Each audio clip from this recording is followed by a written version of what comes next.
Welcome to Daily Wisdom, Walking the Path with the Buddha, a podcast shared by David Roylance.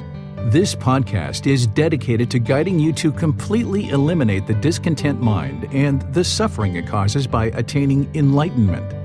Learn and practice the teachings of Gautama Buddha that will guide you to fully attain a peaceful, calm, serene, and content mind with joy.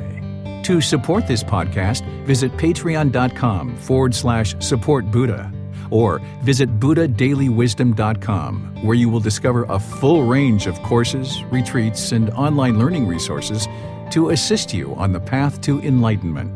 Now, here's our teacher to share more.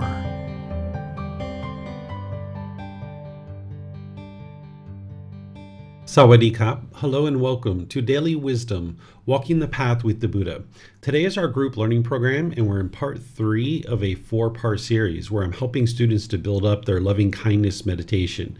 This is a meditation that's going to help you eliminate all your anger, frustration, irritation, all the dislike in the mind, any kind of negative dislike that you have towards yourself, diminishing and degrading thoughts. This is the meditation that you need to be doing. Of course, with other things too, but this is what's going to really transform your mind and transform your relationships. Because as long as you have anger, hatred, and ill will, and any of those lesser versions like annoyance and even the slightest dislike towards others, there's still anger in the mind. It's maybe a lesser version, but it's still there, and it's going to impact your intentions, speech, and actions, the way you interact with other people. So you need to uproot this out of the mind. At the same time you're working to bring down your cravings, desires, attachments, you need to break up this anger and get it out of the mind. And then go out into the world and be loving and kind through your intentions, your speech, and your actions. It's this meditation that's going to help essentially fill up your gas tank so that you can go out into the world and be loving and kind with all beings around you. So I'd like to welcome you, whether you're joining for the first time or you're joining regularly, and at the same time invite you to join for this meditation. I'm going to start with some chanting to ease us into the meditation, which you guys are welcome to join in on. I'm going to come in with guidance on breathing mindfulness meditation, and then we'll be doing that for a short period of time. I'm then going to come in with some phrases to help you to understand how to do the loving kindness meditation. You're going to be repeating these in your own mind on the out breath. Then we're going to go back to breathing mindfulness. Then we're going to come out of the meditation with chanting. And then I'm going to open up to any and all questions that you guys have related to the teachings of the Buddha or any kind of personal challenges that you might have. So you're welcome to ask any and all questions that you like. So if you like to take a position, either seated, lying, or standing, these work really well with loving kindness meditation. The walking position isn't something that we normally do with the loving kindness meditation. So I'm going to guide you guys in this session, and you guys are welcome to join in at any time that you like. Arahang Samma Sambuddho Makewa Otang Makewanang Apiwateyami Savakato emakewata tammo dhammang namasami supatipano emakewato savaka sangho Sanghang namami Namo rasa bhagavato arahato samma sambuddhassa Namo rasa bhagavato arahato samma sambuddhassa Namo rasa bhagavato arahato samma sambuddhassa Iti pisu emakawa Arahang Samma Sambuddho วิชาจารนังสัมมุโนสกาโตโรกาวิตุอนุเตโรปุริสาดามาสติสตาตาวามนุสนังพุทโธภาควาติ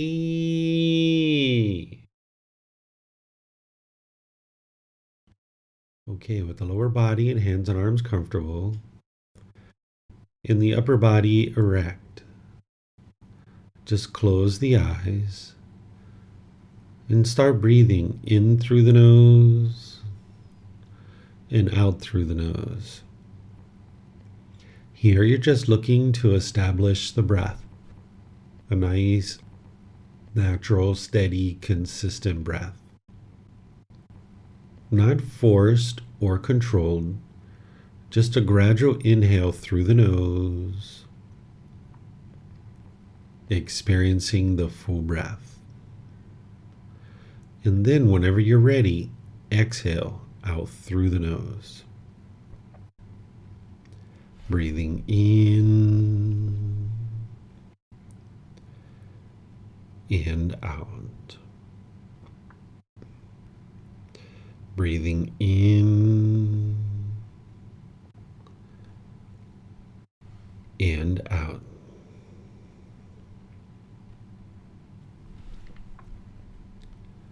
Your breath may not match up to the guidance that I'm providing, and that's okay. This is your practice. I'm just here for guidance. You can use this voice as a reminder that whenever you get to the next inhale, breathing gradually through the nose, developing a nice, natural, steady, consistent breath. And then whenever you're ready, exhale out through the nose, experiencing the full breath. Breathing in and out. Breathing in and out.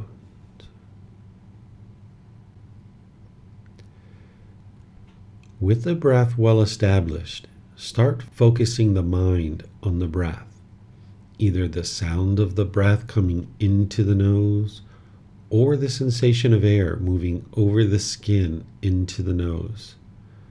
The breath is the present moment. Fixate the mind on the breath, the present moment. Breathing in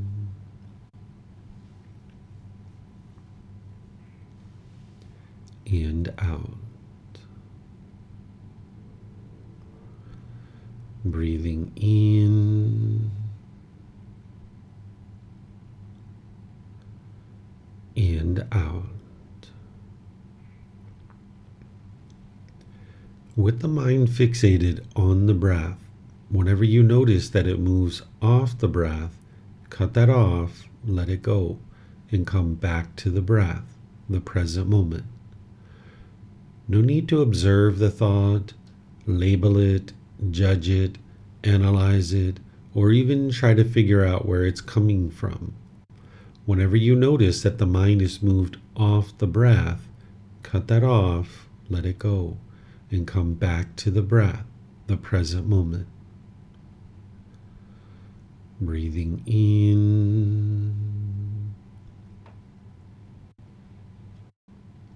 and out.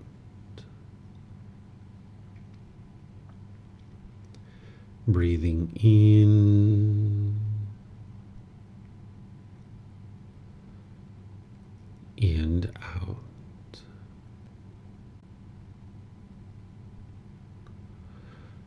I'm going to be quiet now and let you do this work of focusing on the breath, cutting off and letting go anytime the mind moves off the breath.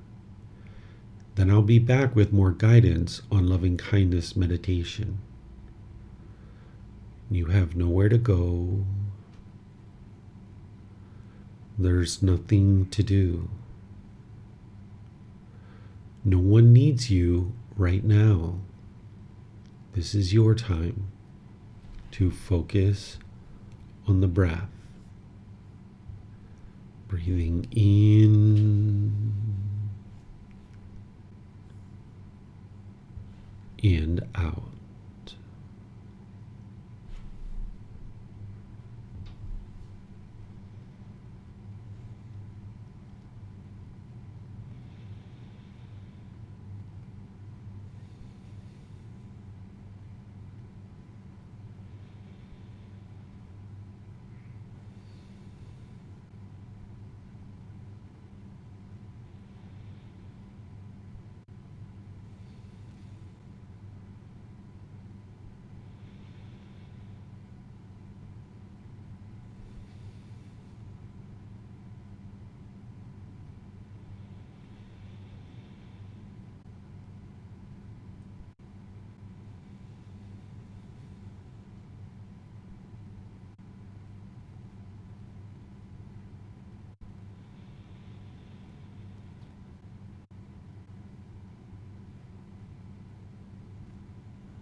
Continuing to breathe in through the nose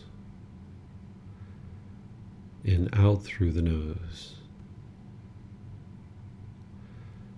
Repeat these affirmations in the mind on the out breath.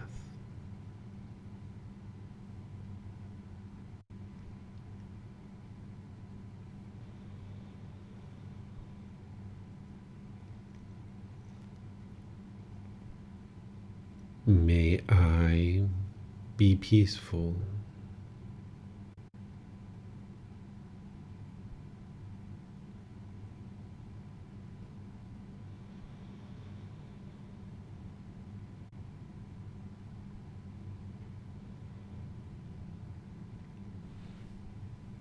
May I be safe.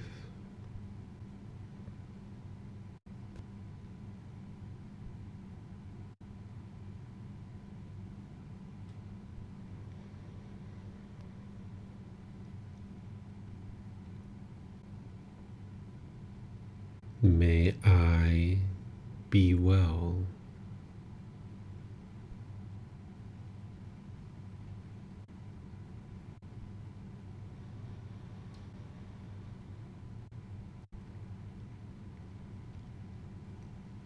May I be free of all discontentedness in the suffering that it causes.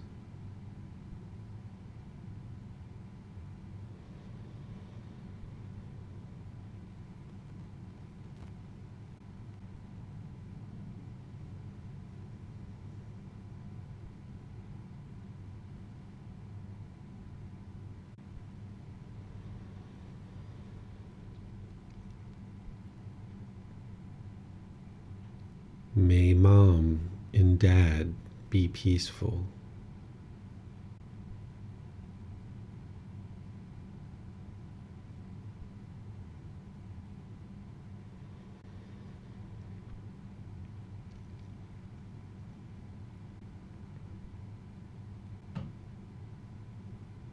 May they be safe.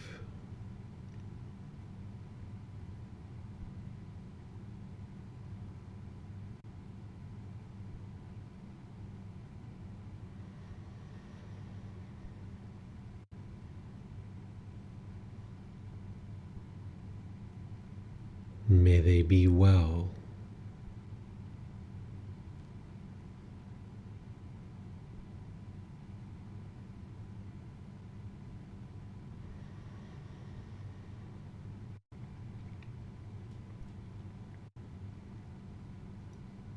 May they be free of all discontentedness in the suffering that it causes.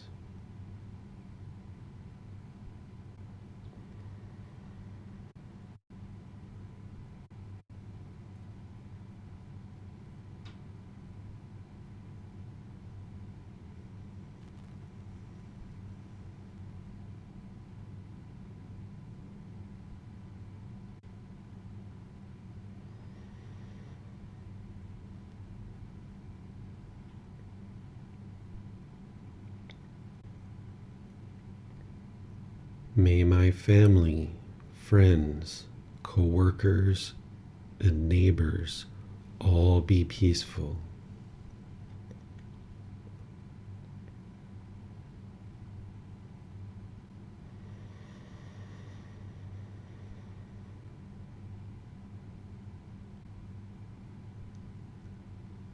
May they be safe.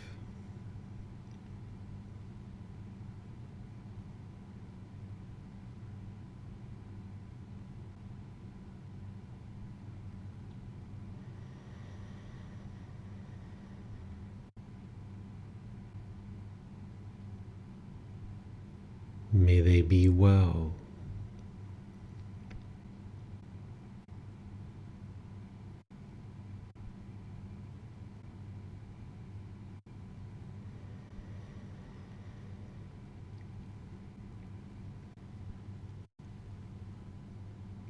May they be free of all discontentedness in the suffering that it causes.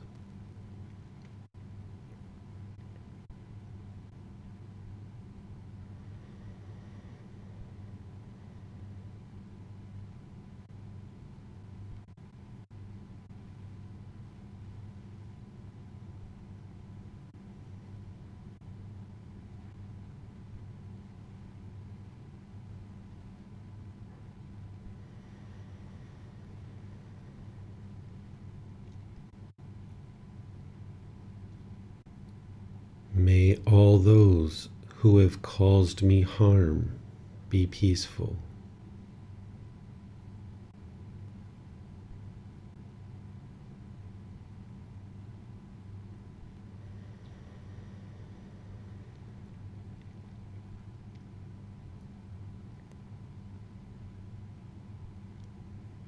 May they be safe.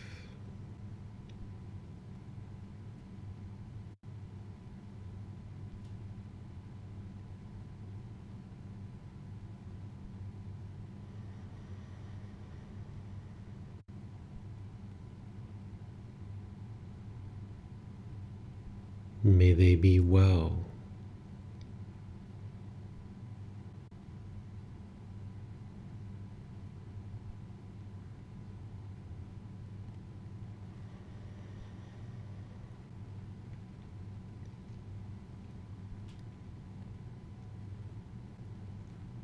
May they be free of all discontentedness in the suffering that it causes.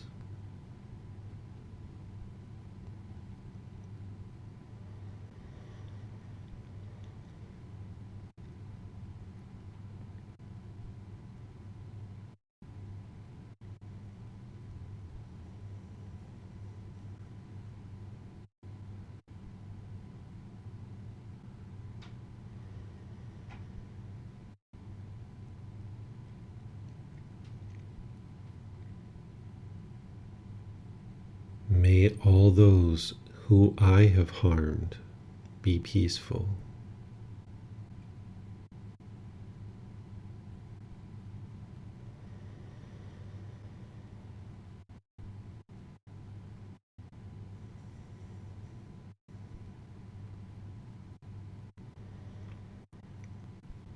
May they be safe.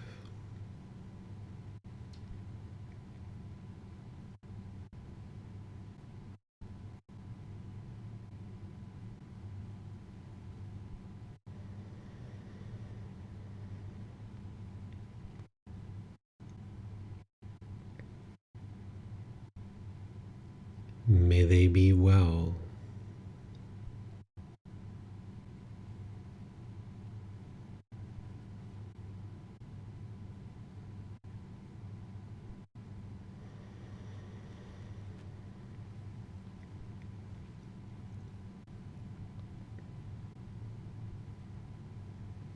May they be free of all discontentedness in the suffering that it causes.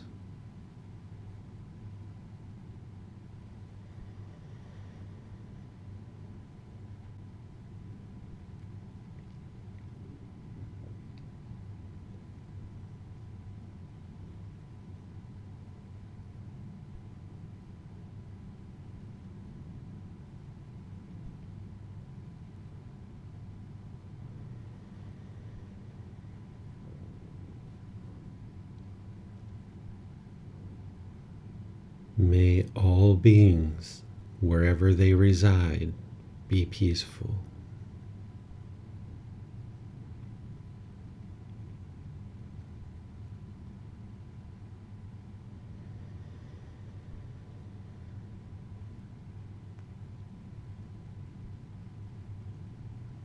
May all beings be safe.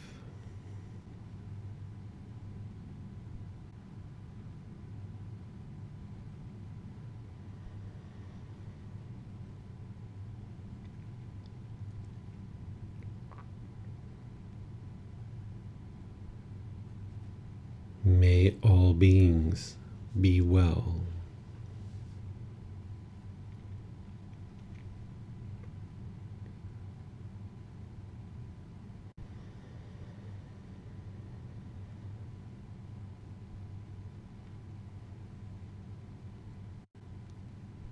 May all beings be free of discontentedness in the suffering that it causes.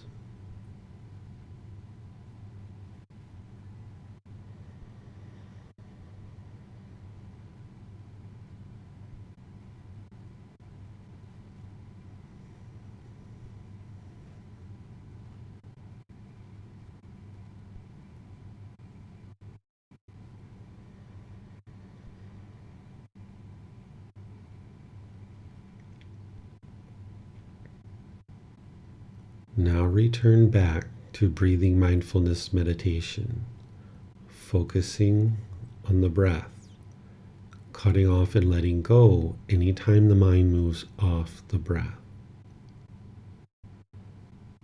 Breathing in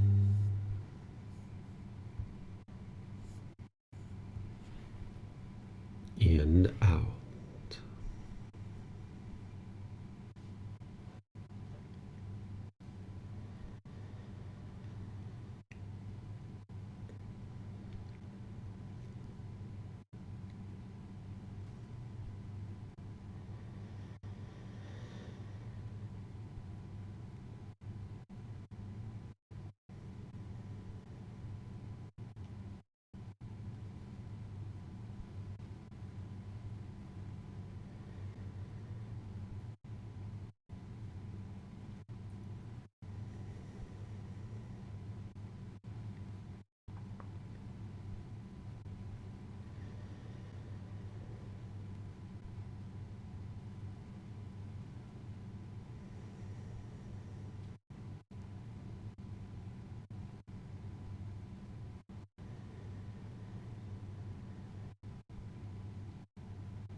สัมมาสัมพุทโธมหะเกวา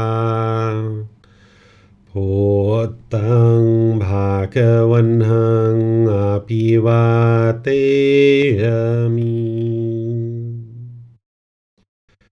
สวากขาโตมะเกวัตตาธัมโมธัมมังนามัสสามิสุปฏิปันโนภะคะวะโตสาวกสังโฆสังฆังนามามินะโมตัสสะภะคะวะโตอะระหะโตสัมมาสัมพุทธัสสะนะโมตัสสะภะคะวะโต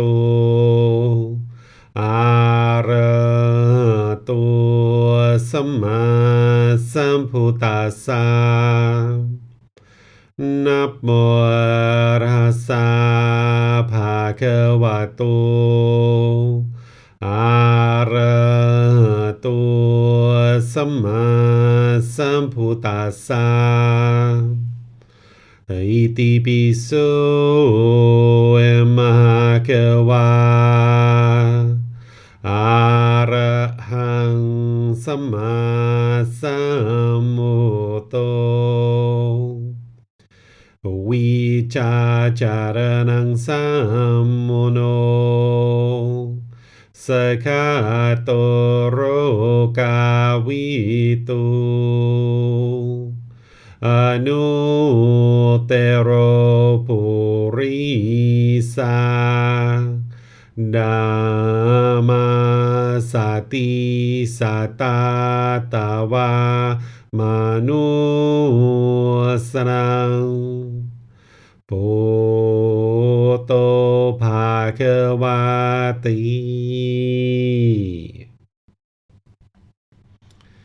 Okay, if you guys would like to slowly make your way out of meditation. Once again, welcome to all of you guys, whether you're joining in Facebook, YouTube, or Zoom, or maybe you're listening to this on the replay or the recording. Welcome to everyone. What this was loving kindness meditation. This is going to help you to transform your mind away from anger, hatred, and ill will, and all the lesser versions like frustration, agitation, annoyance. By the time you get to enlightenment, you won't even have the slightest dislike towards other beings. That dislike is coming from one's own mind. Oftentimes we think that it's other people that are causing us to dislike them, but it's your mind's expectations and wanting this person to be a certain way that is causing you to dislike them. So while you're working to eliminate your craving, desire, attachments, and knocking that down with all the other teachings of the Buddha, you also need to uproot this anger, hatred, and ill will and all those lesser versions as well. Always remember that this meditation is working to transform your mind. It's not to change other people. It's not to try to invoke some kind of special power from somebody to change other people. It's actually transforming your mind to essentially fill up your gas tank so that you can go out into the world and be loving and kind through your intentions, speech, and actions. This is what's going to ultimately transform your mind and transform your relationships, because when you're being loving and kind and warm and gentle in your relationships, and that's what you're putting out, more and more that's what's coming back to you. Because loving kindness is a genuine interest in seeing all beings be well. Active goodwill towards all beings without any judgment. You're not interested in judging others to determine whether or not they deserve your love and your kindness, but instead you would like to just be loving and kind with everybody and anybody, with no conditions needing to be met. You're not interested in conditional love, even though there's no such thing as conditional love, where someone has to meet all these conditions and all these expectations, and then I will love them. Instead, you would like to practice loving kindness with all beings, breaking through any kind of wall of resentment or irritation or irritability that you've erected between you and other people. You would like to break all that down. So you can customize this for your specific needs. If you have certain people in your life or certain people in the past that you have craving, anger, and ignorance, that you have this hostility and bitterness where you're being aggressive or you're having resentful thoughts in your mind, like I said, whether they're in your life now or they're in your past, you can include them in your meditation. Where I'm just doing general phrases that apply to all of us, you can customize this using specific names or groups of individuals. If you hate all police officers, or you have dislike towards politicians or lawyers, or any type of group of individuals, or actual an individual themselves, you would like to include a ring in your loving kindness meditation for that group of people or those people for an extended period of time until your mind no longer has that anger, hatred, and ill will towards them. So this meditation is going to be fluid. It's going to need to be customized as you go.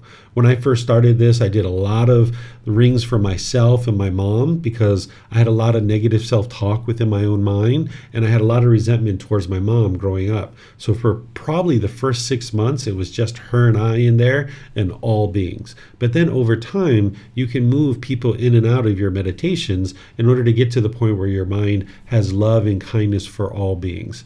When you get to the point where you haven't seen any anger or frustration or agitation or even the slightest annoyance towards any beings whatsoever for like 6 months to a year, at that point, you're not going to need this meditation anymore. But you're going to need to go that extended period of time where you're not seeing even the slightest dislike towards other beings, where you can smile and be loving and kind with all beings around you. So as I mentioned, I'm going to open up to any questions that you guys might have related to this meditation or any other aspect of your practice or any challenges that you're having. You can put that into Facebook, YouTube, or Zoom in the comments section, and I'll be able to see that and answer your question. Or in Zoom, you can electronically raise your hand, unmute your microphone, and ask any questions that way. So let me know if you guys have any questions. Okay, it looks like Paul has a question. Go ahead, sir. Hi, David. I wanted to ask a question for some time now. When reading the book there, karma, am I pronouncing it right? Like karma is what a lot of people still use, but the Pali Canon version is it karma? Is it with a K? Kamma? Because when you say it, it almost sounds like with a G or something. Yeah, so the Sanskrit language is pronounced karma, right? And then the Pali version, which is what the original teachings of the Buddha are in, so people who study his teachings will usually say dhamma. So it does have a little... Again, hold on. It sounds like a G. Yeah, it does have a little bit of a G sound. This is probably a little bit picking up from Thai language as well. So it's dhamma, right? So that's the way you would say it in the Pali language. But of course, you're going to hear variations of this. Just like English has different accents and dialogues and, things like this, or dialects, you will hear slight variations in the way people pronounce it. So there's not just one right way to pronounce it, but I would suggest you use the word dhamma rather than karma, because karma is from the Sanskrit language, but karma tends to be more popular because people tend to know that word more readily. Again, though, when you say it, it's like with a G, but it's spelled with a K. Yeah. Should I pronounce it like a G if I want to do it the Pali Canon way? So say gamma, not karma. Yeah. Gamma, not karma. Yeah, we're trying to take an oral language that was oral and didn't have a written script, and we're trying to use our alphabet to represent this oral tradition. So we don't have as much options with only 26 characters, right? So like the Thai language, they have 44 consonants. I think they have 26 vowels with 5 tonal markers, so they can really transcribe this language and really get it down and fine tune it. Where with the English characters, we don't really have that amount of flexibility. So it is a little bit of a G sound in there. It's gamma, gamma, gamma, Okay. gamma, gamma, Okay. gamma, gamma, gamma, comedian. Right? Remember that song? Yeah. It's odd. But it was she was doing it with a K in that song? I think that might have been a C. Comma, chameleon. Yeah. So It's gamma. Okay, so it's not my. It's just. I'm going to start doing that. Is imagining it's a G, even though it's a K in writing. Yeah. Okay, Yeah. and then lastly, I had an experience of that. A negative experience. I got negative gamma from bad behavior, which I do a lot of. I've got a long way to go. So, for instance, just an example, the other day I was in a store and it was early in the morning, so they only had one person on cash, and I had my item, and I was in a long lineup. There was like 5 people in front of me. And you know how it goes where when they realize that, they finally open another cache, and then they say, okay, now come over, there's another cache open. What you should do is you should politely look around you and make sure that you're not jumping ahead. But I didn't look behind me. I just went straight for that cache, the new cache. And but others beat me to it. Well, it's because they were already in that vicinity, so I wasn't going ahead of them, but they were in front of me, so I couldn't go past them. But the people that I was in line with, there were some that were in front of me that should have gone before me, but I jumped ahead of them. But I still had people in front of me, and the person in front of me seemed to be, one of these people who had a lot to say and was returning stuff, and it was going slow. I looked over at the first cache and saw there's only one person left. So I left that line, went over to the other cache, and the person in front of me there was notoriously long. So long that when I finally got my transaction done, the second cache, all the people were already through. So in my bad behavior of trying to beat the system, I ended up last out of everybody. Yeah. And to me, that's just an example of gamma, doing bad and getting bad in return. Does that sound about right? Yeah, I just don't use the word bad though. But what you were doing there is you were making decisions through your craving, through your longing, yearning to probably hurry up and get out of that store, right? Exactly. And now whenever you make decisions through craving, anger, or ignorance, which are the 3 poisons or the 3 unwholesome roots, it's going to produce unwholesome results for you. So you can see with your craving jumping around from line to line to line, it actually made it longer for you. Whereas if you would have just been patient and just stayed in whatever line, you would have been out of there. But that's not what your mind was interested to do. It was having this longing, yearning. So whenever you make decisions through craving, anger, and ignorance, it's going to produce unwholesome results. So that's the Eightfold Path, that moral conduct and all the other factors on the Eightfold Path is helping you to reduce and eliminate your craving, anger, and ignorance so that you're making more and more wise decisions. So for example, like right speech, where the Buddha teaches you to eliminate harsh speech, for example. When an individual is speaking harsh, he teaches you to eliminate other types of speech too. But when an individual is speaking harsh, it's coming from your craving, from your anger, from your ignorance, thinking that being aggressive and hostile and bitter, this person, I'm going to get what I want. And now when you're being unskillful through your intentions and speech in this case, then it's going to produce unwholesome results. People are going to yell and holler back at you. People are going to go away from you. You're going to end the relationships. People aren't going to be interested in having relationships with you. And this is the unwholesome gamma, or the unwholesome results of the decisions that you are making. So every decision you make is going to produce a certain effect. And what you're looking to do is get your practice closer and closer to practicing generosity, loving kindness, and wisdom. So had you have said to the people in front of you, excuse me, ma'am, excuse me, sir, would you like to go ahead? This is your generosity, this is your loving kindness, and this would be your wisdom, but your mind's not up and running to that degree yet in all situations. So that's where you look at a situation like this, you reflect on it, you learn from it, and then you learn to do better next time. And then that's where you don't have to beat yourself up and feel guilty about it, but you just learn from it and cultivate more wisdom. So we teach you how to eliminate the pollutions out of your mind, and we teach you wise decision making, but then this is where your practice really is happening, where I've shared with you before, we've had conversations where I've explained to you, it's not just meditation that's going to lead to your enlightenment. And you can see in these situations like, oh yeah, it doesn't matter how much I'm meditating. If I'm not generous and loving and kind at the grocery store, then how could I even think that I'm, going to make my way to enlightenment? I need to take these qualities that I'm cultivating in meditation and bring it into my day-to-day decision making. And that's where things are really transforming.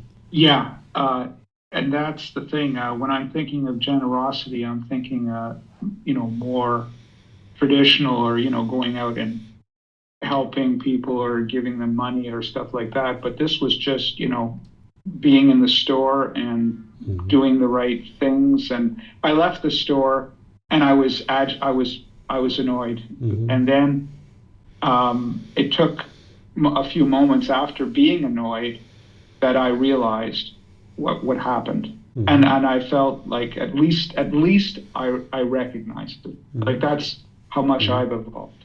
Yeah. Not to the point of being a good person, but to the point of recognizing wrong behavior, and so that I got bad karma Yeah. back. All right, I know, not bad. I got unwholesome karma back. Yeah.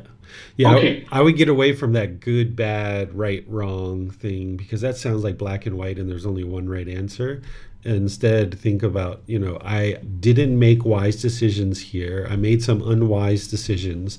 And those unwise decisions led to this unwholesome karma, or this unwholesome results. But now the beauty in this is I can look at it, I can reflect on it, I can cultivate wisdom, and then I can aim to do better in the future. And that's where you don't have to beat yourself up about this, realizing that you're a work in progress. You didn't get to this point in 1 month or 6 months or 1 year, and you're not going to transform your mind in that short period of time either. So this is where it really actually becomes quite fun, because you start understanding why you're experiencing what you're experiencing.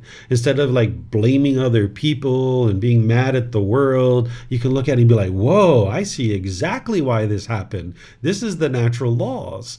And now your mind's awakening to that wisdom, and it can actually be so fun and enjoyable. It's almost like a home improvement project, that you're figuring out these new tools, you're using them in certain situations. It's like, this is your home right here. This mind is your home, and you're working on this project. And it's like, wow, there's a lot of work to do here, Yeah, so that's good. It That's sounds it. like you had a little bit of a breakthrough there, Paul. Well, in as much as I even though I did it, I didn't do it well, and then I even did it worse by beating myself up a bit when I came out. At least I recognized it. So thank you, David.